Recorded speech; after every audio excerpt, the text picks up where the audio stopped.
Chapter 24, Evacuate, Michelle's Perspective. We were on the edge of the city, evacuating all the citizens. Agent B, Agent C, Agent A, and Agent J were holding back the supermodels with Jawaria. Agent R and Agent D were setting up traps for the supermodels. Agent I and I were helping Pantherye get the civilians out of the city. We'll keep this contained. Get yourself and your families out, Pantherye yelled. Trying to stay optimistic, but does Pantherye even believe what she's saying? Agent I asked. I'm sure the gods have something planned, I said wearily. I looked over to a female mortal who was walking slower than everyone else. I ran over to her. Are you okay, ma'am? She looked at me with tears in her eyes. My daughter went over to a friend's house for my daughter's 18th birthday party. Her and her friend got separated while evacuating. She took a shaky breath. My daughter is missing. Agent M, I heard from behind me. I turned around to face Agent R. She ran up to me. We finished setting up the... Agent R looked at the woman. Traps. She took a deep breath, looking over at Pantherye. I looked over to see Pantherye staring back. She nodded. Agent R and I looked back at the lady. You have a daughter, Agent R stated. The lady's eyes brightened. Do you know her? Her name is Rachel Beatrice. My gaze instantly snapped to Agent R. She whispered, She's me. I noticed the lady stare into Agent R's eyes, almost like she was looking for a lie. How long have you been doing this? Over 4 years, she admitted. Tearing up, she continued with, the bow that the Invisible Huntress has. The bow that killed Dad. I invented it. She hugged her mom. My invention killed Dad.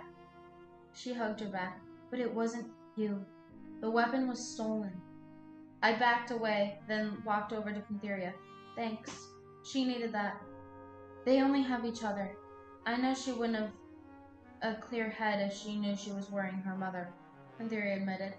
I looked up at her blank stare. She was watching Agent R and her mom. Maybe we should go back. I heard a male voice yell off to my left. I looked over to see Mo and Callie Jones, Jim Bob's triplet siblings.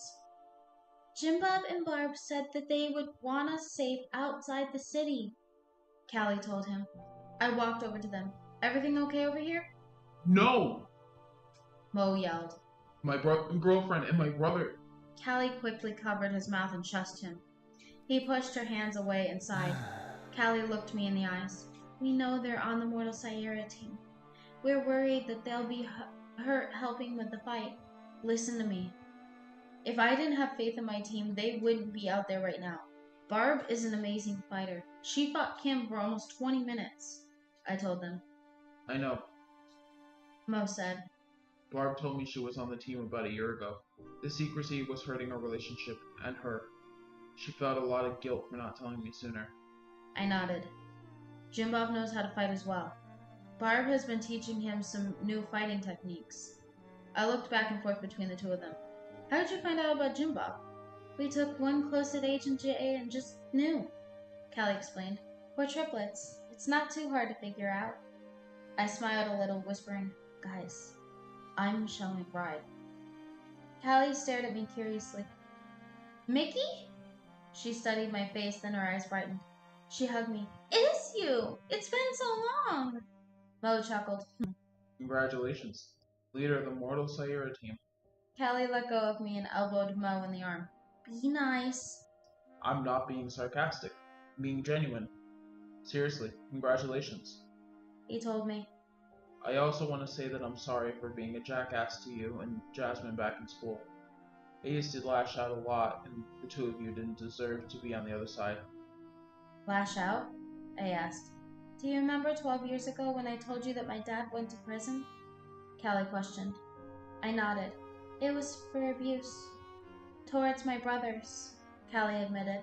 Mo was defiant and fought back, so he got the worst of it. Jim Bob was more obedient, but I think that was out of fear. I almost never got hurt. That's precious little girl, Mo mocked. Callie sighed. I called the police on him. Mom died in childbirth, so we never wanted to get him in trouble. I couldn't stand seeing him hurt my brothers anymore. We were sent to live with our aunt after our father was arrested. Mo and Jimbob chose to hide their pain, though. I chose to go to therapy. Mo crossed his arms nervously. After Jasmine and Syara talked to me about the way I treated Barb, I knew I should get help. It wasn't until Barb moved out, though, that I decided to go to anger management classes. Shortly after that, I got diagnosed with bipolar disorder. Barb and I still don't live together, but we're back in a relationship. We're slowly building to regain trust. Cal has been a good mediator when Barb and I have an argument. He calls me every time. Callie looked at me, then back at me. At Mo, then back at me. Where is Jasmine, anyway? Jawaria didn't want the truth about Jasmine getting out. She made that clear. She's still missing. For reason we should turn back and help. Mo yelled. No! I snapped. They've been trained for this. I need you to help check on the injured. Make sure nobody needs help. I looked past them to see an explosion in the distance, and be prepared if we don't all make it in the bunker in time. Chapter 25, Kim, Lypye's perspective. I stared, wide-eyed, seeing Jasmine's face. She smirked and took out her contacts, revealing that her green eyes were really sky blue. Jas? I exclaimed. She shook her head. Yes, but no. I'm the side that knew about her powers from the very beginning. The sane side.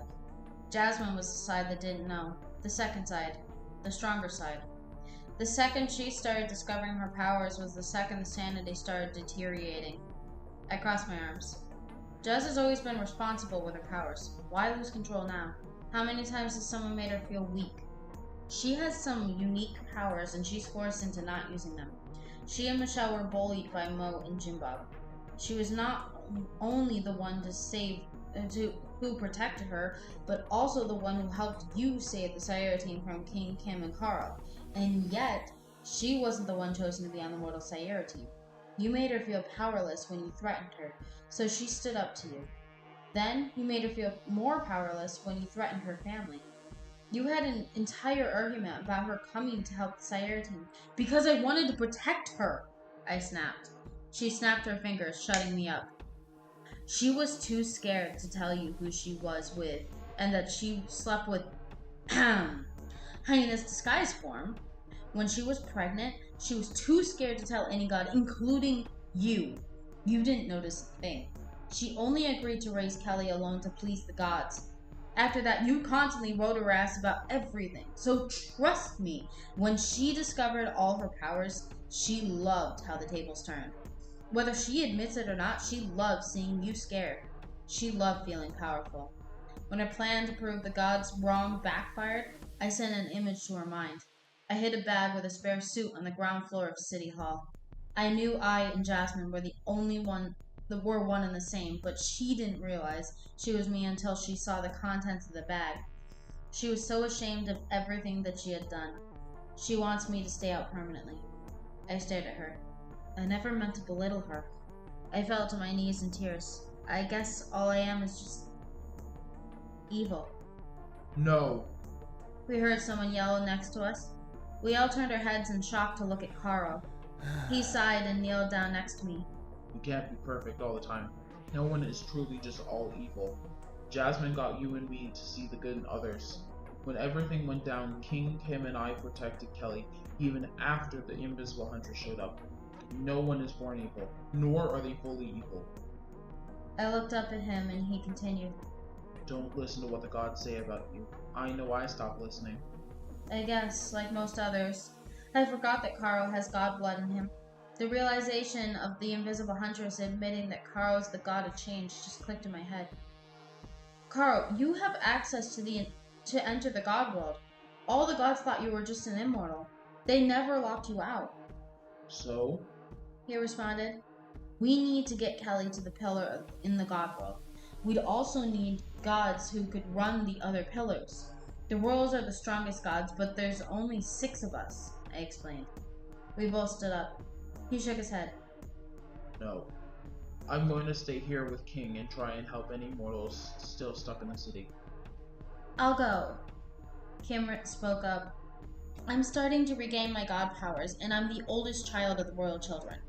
You don't have access to the god world, I pointed out. We both looked over at Hyena, who was apparently taking a phone call. He looked back at us. I've gotta go. Meet you there. He said before hanging up. He walked over to us. That was Pantherye. Juwari and the members of the Mortal Syara team that were with her are still missing, but all the mortals are in the bunker and some of the mortals are taking care of the injured. She's going to find Juwari and meet us in the God World. We stayed silent and he looked between Kim and I. What is it? We need you to give Kim permission to enter the God World, I told him. What? No! He exclaimed. Please, Hyena, Kim pleaded. I think I can help stop this. My family is in danger and I can help protect your daughter. They stared at each other for a while before he sighed, knowing she was right. Fine, hold out your arm. Kim did as he asked and they linked arms. Kimi, Dora, Marie, Syara, I give you permission to enter the God World for 1 week. A white light traveled like a string, starting at Hyena's pointer finger, wrapped around their arms, then finally connected to Kim's pointer finger. The string tightened around their arms, then disappeared. Why the sudden change of heart? Because she was never really evil. King said quietly. We all turned to face him. He sighed.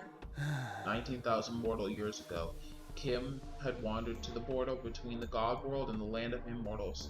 She would have been around 6 in God years. I wandered the border, hoping to find a god. When I spotted her, I used a machine I built to turn her evil temporarily. She then let me and a few other immortals into the God World. She didn't remember a thing, but the gods did.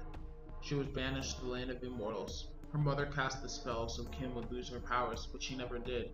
Her mother disguised herself as an immortal to keep an eye on Kim. She never did that after I was born, I admitted. Kim chuckled. She made a mistake 1,000 mortal years before you were born. I never learned what that mistake was. She sighed angrily. But she knew I was an immortal and still kept me there. She watched me become an immortal out of anger and did nothing. I saw King as a mentor up until about 500 mortal years ago when I realized I had feelings for him. King shrugged. I didn't accept her feelings until 10 mortal years ago. I rolled my eyes and looked over at the Invisible Huntress, who was deeply lost in thought. Hey, you good? She blinked rapidly, directing her attention to me. Oh, yeah. I'm trying to bring Jasmine back out, and I was curious about something. She sighed and tied her mask back around her face, then picked up Kelly. But that can wait. We have a bigger problem to take care of. She nodded. Karo handed her his dagger. Hyena, the Invisible Huntress, with Kelly, Kim, and I all walked over to a dark spot in the store. I grabbed Hyena's arm and took a deep breath. To the back alley on the side of City Hall. We all closed our eyes and went through the shadows. As soon as I felt my feet touch the ground, I opened my eyes and let go of Hyena. The first thing I noticed was that there wasn't that many supermortals. My only guess is that they're trying to break out of the city. The ones that stayed were most likely looking for Kelly. I noticed the Invisible Huntress put Kelly down, then draw her bow. Hyena turned to face the wall, then put his hand against the wall. He whispered, Hyena, Tygon, Syara. The wall opened to reveal a bright white light. Hyena picked up Kelly and ran through the gate quickly. The Invisible Huntress shot a supermortal close to us, then walked in. I looked over at Kim, then nodded. We went to go through the gate, but something grabbed Kim from behind. I turned around quickly to see a supermortal grab Kim by the neck. I gasped and shot a black power blast at the supermortal. It dropped Kim, then charged at me. Kim quickly stood up and stabbed it in the side with her dagger. It quickly turned around and smacked her in the head. I grabbed the dagger and stabbed it in the chest. As the supermortal fell, we noticed more near us. At the same time, we heard a rumble sound from behind us.